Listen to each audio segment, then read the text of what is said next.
Hello everyone, how are you? I hope you people are absolutely fine. Welcome to Blueprint Digital with Kanupriya, your English dost.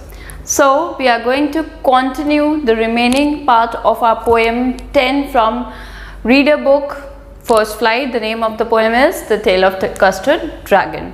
अगर आपने हमारा first part, इस poem का first part नहीं देखा है, then you can see it through the link in the description box. It is given there. और फिर यहाँ सेकेंड पार्ट समझ सकते हैं, ठीक है? Before proceeding, I would tell you two things to do. One, subscribe to our channel if you are new to it.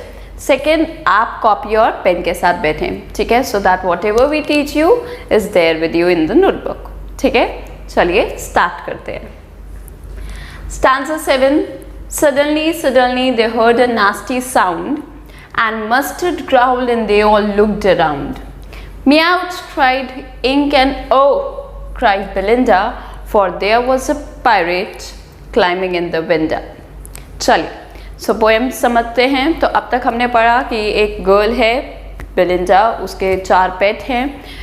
4 पेट में से 3 पेट बहुत ब्रेव हैं, एक ड्रैगन है जो कि बहुत कावर्ड है, ठीक है?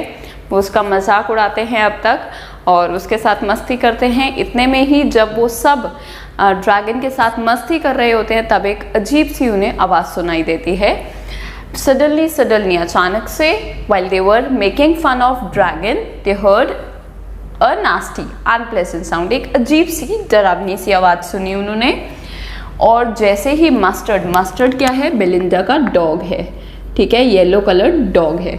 वो ग्राउल करता है. ग्राउल मीन्स बार्क करता है, ठीक है? और सब उस डायरेक्शन में देखते हैं जहाँ से, जिस डायरेक्शन में वो डॉग बार्क करता है. और वो क्या देखते हैं?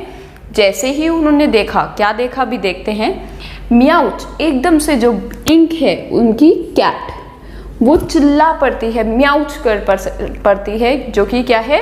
कैट की साउंड है.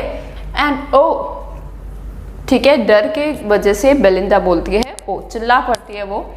फॉर देयर, क्योंकि वहाँ पे एक पायरेट था. पायरेट कौन होता है? आपको पायरेट अगर याद हो, आपने कार्टून्स वगैरह में देखा हो, ठीक है, तो आँख के ऊपर एक काली सी पट्टी वाला, ठीक है, डाकू सा रहता है जो शिप्स वगैरह को रोब करता है. One who ropes the ships on voyage, ठीक है, जो सफ़र पे शिप्स निकली होती है उनको लूटते हैं, ठीक है?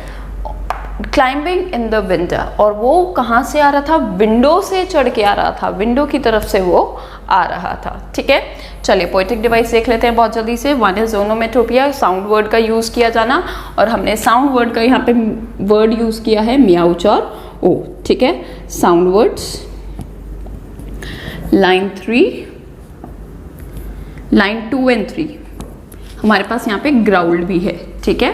फिर उसके बाद आता है कॉन्सोनेंट्स. कॉन्सोनेंट्स मतलब किसी कॉन्सोनेंट वर्ड का, कॉन्सोनेंट का, ठीक है, यूज़ होना, किसी एक लाइन में उस साउंड का यूज़ होना. तो हमारे पास यहाँ पे है सडनली, नास्टी साउंड. तो एस साउंड जो है यहाँ पे एलिट्रेशन भी है, और एलिट्रेशन भी है, साथ में कॉन्सोनेंट्स भी है, ठीक है? एस साउंड का रिपीट होना यहाँ पे.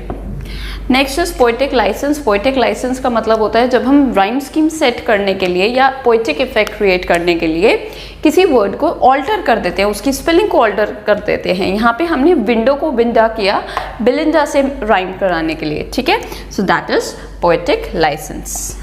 Change, intentional change in the spelling of any word just in order to create the rhyme effect और द राइम स्कीम, ठीक है? चलिए हम मूव करते हैं स्टैंजा 8 की तरफ. Pistol in his left hand, pistol in his right, and he held in his teeth a cutlass bright. His beard was black, one leg was wood, it was clear that the pirate meant no good. तो यहाँ पे बताई गई है हमें appearance, ठीक है? Description दिया गया है किसका? पायरेट का. Description of pirate has been given.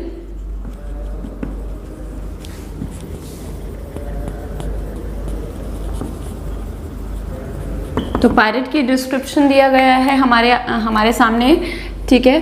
अब यहाँ पे एक बिल्कुल इमेजिनेशन हम क्रिएट कर सकते हैं कि पायरेट किस तरीके से होता है, ठीक है। बिल्कुल वो वाली इमेजिनेशन हमारे साथ क्रिएट की गई है, और वो इमेजिनेशन क्या है कि उसके दोनों हैंड्स में क्या है, वो बहुत सारे किसके साथ आया है, आर्म्स के साथ आया है। आर्म्स मतलब वेपन्स के साथ आया है, ठीक है। अब यहाँ पे उसके पास वेपन्स क्या हैं, उसके पास गन है, पिस्टल है उसके पास स्वॉर्ड है, ठीक, स्वॉर्ड, ठीक। तो उसके लेफ्ट हैंड में, राइट हैंड में, दोनों हैंड्स में स्वॉर्ड है, ठीक। उसके टीथ में उसने एक छोटी सी स्वॉर्ड पकड़ी हुई है जो कि बहुत ब्राइट है, और ब्राइट क्या दिखा रही है कि वो शार्प भी है और बिल्कुल न्यू है, ठीक है। कटलेस का मतलब है स्मॉल स्वॉर्ड, ठीक है। और एक ये चीज़ बताई गई है कि वो डेंजरस, उसकी अपीयरेंस कैसी बताई गई है, a dangerous appearance has been here shown here, जो कि उसे क्या बनाती है, फियरसम, ठीक है, उसे फ्राइटनिंग बनाती है। अपीयरेंस को क्या बनाती है, फ्राइटनिंग, डरावनी बनाती है। अब यहाँ पे ये बताया गया है कि उसकी ब्लैक बियर्ड है और एक लेग वुड का है, आर्टिफिशियल लेग है जिससे वो अपने आप को सपोर्ट कर रहा है। One leg he might have lost in the war और द फाइट समवेयर, ठीक है। इट वॉज क्लियर, और उसकी इंटेंशन से, उसके लुक से और जिस तरीके से वो आया है, ठीक है, उससे क्लियर था that he has come here to harm them, ठीक है।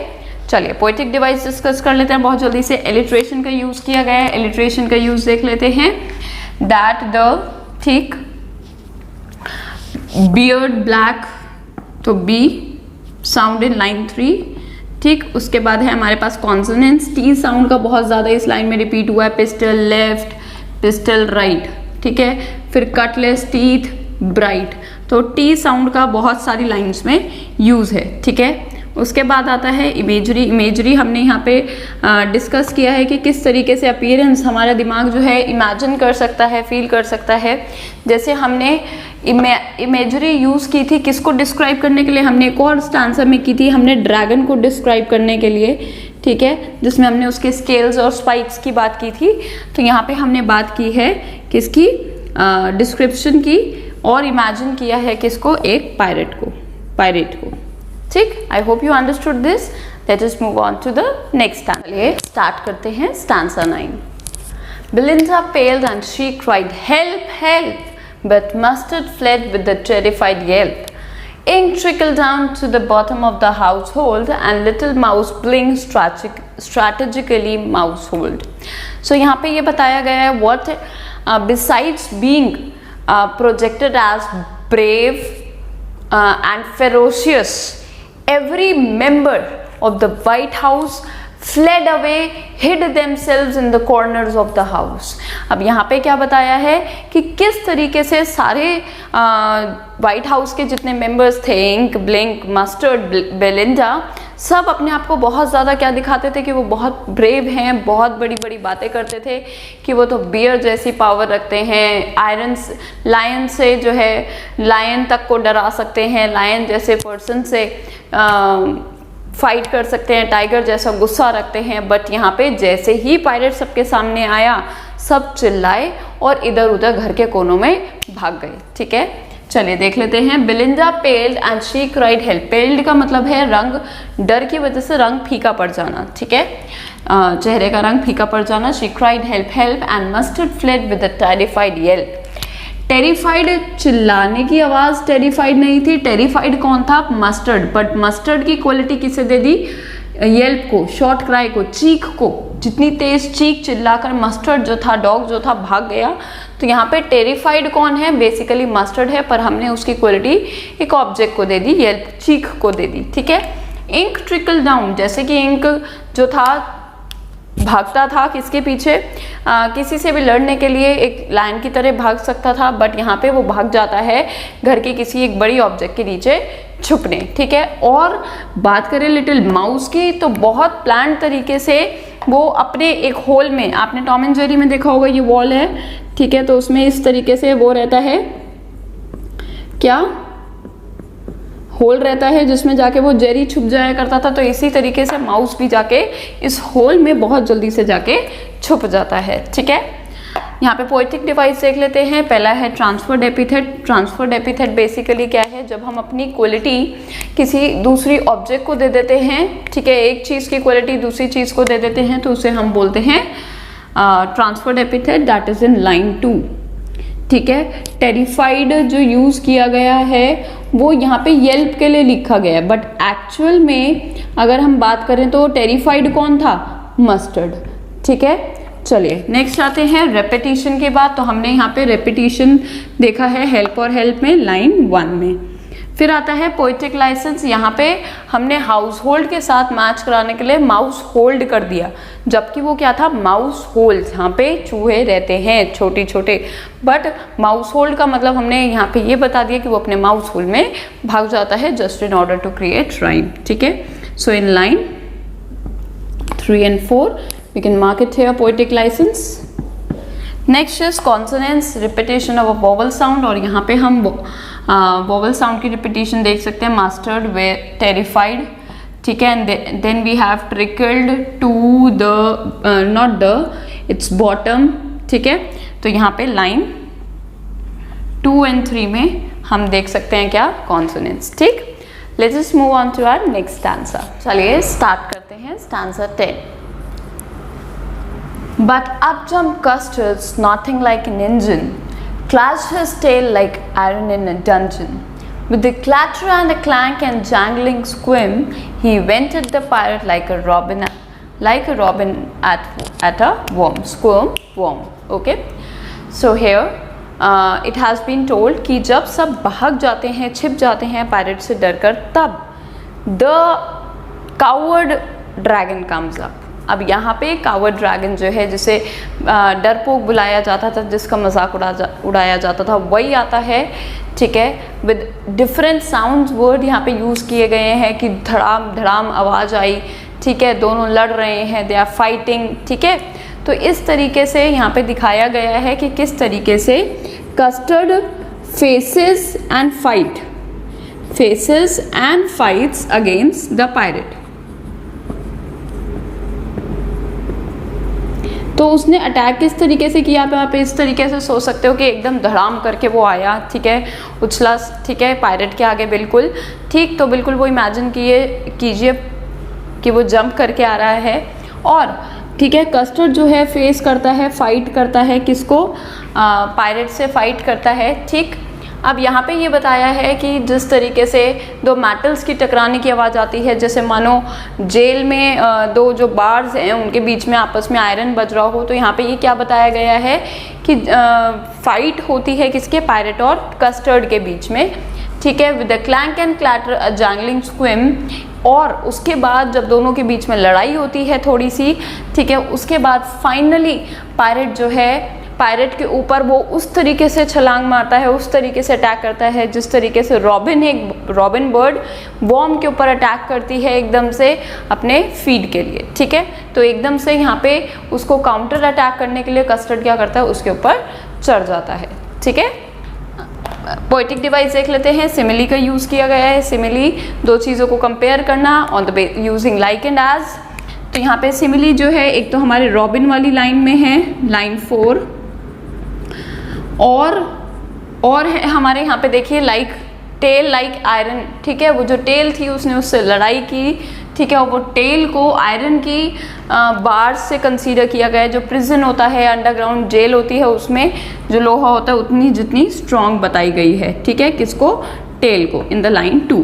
देन वी हैव ओनोमेटोपिया, एक साउंड इफेक्ट क्रिएट किया है, clatter, clang, jangling word use करके, क्लैश्ड यूज़ करके, ठीक है, स्नॉटिंग वर्ड यूज़ करके। तो ये सब क्या है? साउंड वर्ड्स, ठीक। अब आता है इमेजरी। अब आप इमेजिन कर सकते हैं कि एक ड्रैगन के है, किस तरीके से अटैक करेगा, वो आग छोड़ेगा, धुआं छोड़ेगा, ठीक है, और यहाँ पे उसकी आवाज़ को, ठीक है, ड्रैगन की आवाज़ को इतना लाउड बताया, जैसे खराटे होते हैं ना, तेज खराटे, ऐसे ही एक उससे भी ज़्यादा तेज इंजन की साउंड जैसी आवाज़ बताई गई है, किसकी? कस्टर्ड ड्रैगन की, ठीक है। इमेजरी, अब यहाँ पे आप इमेजिन कीजिए कि किस तरीके से आ रहा है ड्रैगन और वो अटैक कर रहा है, वहाँ पे इमेजरी यूज हुई है। Let us move on to the next. Start करते हैं स्टैंजा 11, ठीक है। The pirate gaped at Belinda's dragon. अब जब वो अटैक होते हुए, ठीक है, उसने घर में देखा कि सब छोटे जीव हैं, ठीक है, सब छोटे एनिमल्स और लिविंग बींग्स थे, बट यहाँ पे इतनी बड़ी बॉडी वाला फाइट करने के लिए रेडी है ड्रैगन, ठीक है। तो पायरेट जो है हैरान हो जाता है, वो मुंह खोल के देखने लगता है, हाँ व्हाट हैपेंड, ठीक। गेव्ड एट बेलिंडाज ड्रैगन, तो ठीक। अब एंड गल्प सम ग्रॉग फ्रॉम, तो उससे लड़ने के लिए उसे स्ट्रेंथ की ज़रूरत पड़ती है, किसको, पायरेट को। और वो क्या करता है, अपनी बॉडी में से एक सिल्वर कैन का सिल्वर कंटेनर निकालता है, जिसमें से वो एक ड्रिंक पीता है, मेड बी अल्कोहलिक ड्रिंक, ठीक है, और उसे पी जाता है फटाफट, ताकि उसके अंदर लड़ने की एनर्जी आए। और लड़ने के लिए, काउंटर अटैक करने के लिए वो क्या करता है, फायर करता है, 2 बुलेट्स फायर करता है अपनी पिस्टल से, किसकी तरफ, कस्टर्ड की तरफ। बट कस्टर्ड तो बहुत स्ट्रॉन्ग और स्केली बॉडी वाला, स्पाइक बॉडी वाला था, तो उसकी बॉडी पे कोई इफेक्ट नहीं होता, बट दे डिडंट हिट, ठीक। एंड कस्टर्ड गॉबल्ड, और इतने में कस्टर्ड क्या है, काउंटर अटैक करता है, और वो क्या करता है, पूरा गॉबल का मतलब होता है कोई चीज़ पूरे के पूरा एक साथ खा जाना, ठीक है। छोटे बच्चे को एक, जैसे मस्ती कर रहे होते हैं छोटे बच्चे, तो लड्डू मिला, पूरा खा गए एक बारी में, ठीक। तो इसी तरीके से वो पूरा उसको खा जाता है, स्वेलो कर लेता है एवरी बिट, और पूरा का पूरा उसे च्यू कर जाता है, खा जाता है, ठीक है। यहाँ पे हमारे पास पोएटिक डिवाइस है, इलिट्रेशन और इमेजरी। इलिट्रेशन का यूज़ हमारे पास गल्प्ड ग्रॉक में हुआ है, लाइन 2 में, और उसके बाद है हमारे पास इमेजरी। हम यहाँ पे इमेजिन कर सकते हैं उस सीन को कि किस तरीके से उसने पायरेट ने अटैक किया होगा और वो किस तरीके से खा गया होगा, ठीक है। तो यहाँ पे ये चीज़ भी क्लियर हो गई। Let's just move on to stanza 12। चलिए स्टार्ट करते हैं stanza 12। Belinda embraced him, Mustard licked him. No one mourned for his pirate victim. Ink and blink in glee did gyrate around the dragon that ate the pirate. So here, when Custard shows his bravery and fights against the pirate and wins over him, ठीक है। तो अब यहाँ पे क्या होता है, dragon, custard dragon जो है जीत जाता है, ठीक है, लड़ता है, उसका सामना करता है पायरेट का, और जीत जाता है, उसको पूरा खा लेता है और सबको बचा लेता है पायरेट से। तो सब लोग बाहर आते हैं और यहाँ पे वो सब इतने खुश होते हैं, और यहाँ पे उनकी खुशी को एक्सप्रेस किया गया है। बिलिंदा आके ड्रैगन को हग कर लेती है, एम्ब्रेस कर लेती है, और कभी आपने देखा हो डॉग्स जब बहुत खुश होते हैं तो वो लिक करते हैं, चाटना शुरू कर देते हैं, है ना। तो mustard licked him. No one, किसी को फिक्र नहीं थी किसकी, पायरेट के मर जाने की। No one bothered about that victim. तो इंक और ब्लिंक इतने खुश हो जाते हैं कि वो जहाँ भी छुपे होते हैं वहाँ से आ जाते हैं और खुशी से नाचना शुरू कर देते हैं अराउंड द ड्रैगन, ठीक है, कस्टर्ड के पास, जिसने क्या किया है, अभी अभी पायरेट को हराया है और खा गया है, ठीक है। इसमें पोएटिक डिवाइस देख लेते हैं, एलिट्रेशन है यहाँ पे, ठीक है। ग्ली एंड गायरेट में, लाइन 3 में glee and gyrate. Next is assonance. Assonance यहाँ पे कहाँ यूज हुआ है, तो no one moaned in line 3 where O vowel has been repeated, O, ठीक है, एंड इवन फॉर। यहाँ पे तो 1 की आवाज है, यहाँ पे इन 3 में है, ठीक। Let us move on to the last stanza of the poem. Let us see stanza 30। But presently up spoke little dog Mustard. I would have been twice as brave as if I had been flustered. And up spoke Ink and up spoke Blink. We would have been 3 times as brave, we think. And Custard said, I quite agree that everybody is braver than me. So here we can see one change, that is the change in the rhyme scheme. In every stanza we had 4 lines, here we have 6 lines, ठीक है। And accordingly the stanza goes like A, B, B, and here C, C. No other change except that, okay. Here we can see कि बहुत clearly हमें पता चला इस चीज़ से कि कौन ज़्यादा बहादुर है, कौन ज़्यादा बहादुर नहीं था, ठीक है। इस इवेंट के बाद जब पायरेट को मार गिराया किसने, कस्टर्ड ने, बट क्योंकि सबको वो चीज़ याद आ जाती है कि किस तरीके से वो लोग उसका मजाक उड़ाया करते थे, ठीक है। तो सब उसको प्रेज, अभी तो सब उसकी तारीफ कर रहे थे, बट प्रेज करना बंद कर देते हैं और उसके बाद आ जाते हैं वापस से अपने मजाक उड़ाने वाले फेज में, ठीक है। और बट यहाँ पे सब क्या है, क्योंकि किसी को एक्सपेक्टेड नहीं था कि कस्टर्ड, जो कि बहुत कावर्डली रहता था हमेशा, आज इतना हीरोइक एक्ट कर देगा। इसलिए उस चीज़ को अपनी ब्रेवरी के ऊपर ओवरशैडो नहीं होने देने के लिए वो लोग क्या करते हैं, एक्सक्यूजेस देते हैं, ठीक है, कि वो लोग उस मोमेंट पे क्यों भाग गए। जैसे मस्टर्ड ने दिया कि वो कस्टर्ड से ट्वाइस ब्रेव हो सकता था, बट उसे कुछ कंफ्यूजन हो गया, वो डर गया, अपसेट हो गया, इसलिए वो भाग जाता है। नेक्स्ट, यहाँ पे इंक और ब्लिंक भी अपने बारे में ज़्यादा बोलते हैं। आप स्पोक का मतलब दे स्टार्ट फ्लैटरिंग देमसेल्व्स, ठीक है, अपनी ही तारीफ करना शुरू कर देते हैं और क्या कहते हैं कि तुम तो 2 की बात कर रहे हो, हम 3 टाइम्स ज़्यादा स्ट्रांग होते। बस क्या था, हम ये मान रहे थे कि हम स्ट्रांग हो जाएंगे, बट हम उस मोमेंट पे कुछ एक्सक्यूज़ हो गया, उन्होंने एक्सक्यूज़ दे दिया कि हम उस टाइम लड़ लेते। एक्सपेक्टेड नहीं था किसी को भी कि कस्टर्ड आके इतना बढ़िया ब्रेवरी के साथ, ठीक है, हीरोइक एक्ट के साथ, ब्रेवरी के साथ पायरेट से लड़ेगा, ठीक है। एंड कस्टर्ड सेड, और कस्टर्ड की आदत नहीं है फ्लॉन्ट करने की, ठीक है, या ज़्यादा एंगेज होने की, तो वो बहुत हम्बली यहाँ पे भी एग्री करता है कि हाँ मेरे को पता है, उसको पता है, मुझे पता है कि मेरे से ज़्यादा, मुझसे ज़्यादा कौन बहादुर है, आप सब बहादुर हैं, ठीक है। वो यहाँ पे किसी के ऊपर सटायर पास नहीं करता है, सरकाज़्म नहीं देता है, पन नहीं देता है, सिंपली बहुत हम्बल नेचर का है, सॉफ्ट नेचर का है, इसलिए वो सारा क्रेडिट ड्यू कर देता है। किसको कर देता है, अभी बाकी के लिविंग बींग्स को, बाकी के उसके मेट्स को, ठीक है।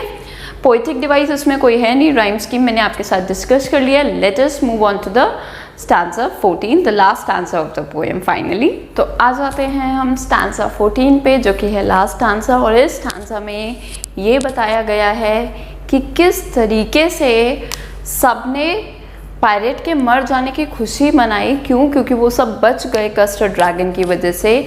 कस्टर्ड ड्रैगन ने अपना हीरोइक एक्ट दिखाया कि वो कितना पावरफुली, ब्रेवली फाइट कर पाया पायरेट से, बट फिर भी सब उसके करेज को, किसको, उसके करेज को अंडरमाइन करते हैं। अंडरमाइन मतलब वैल्यू नहीं करते हैं, इम्पोर्टेंस नहीं देते हैं उसके करेज की। और साथ में अब लाइफ क्या है, इतने टेरिफिक एपिसोड के बाद भी, इतने टेरिफिक सिचुएशन के बाद भी, जो सिचुएशन वो ये होती है कि सब लोग वापस ज़िंदगी उसी तरीके से जीने लगते हैं जैसे पहले जीते थे, कस्टर्ड का मजाक उड़ाकर और खुद को ब्रेव बताकर, ठीक है।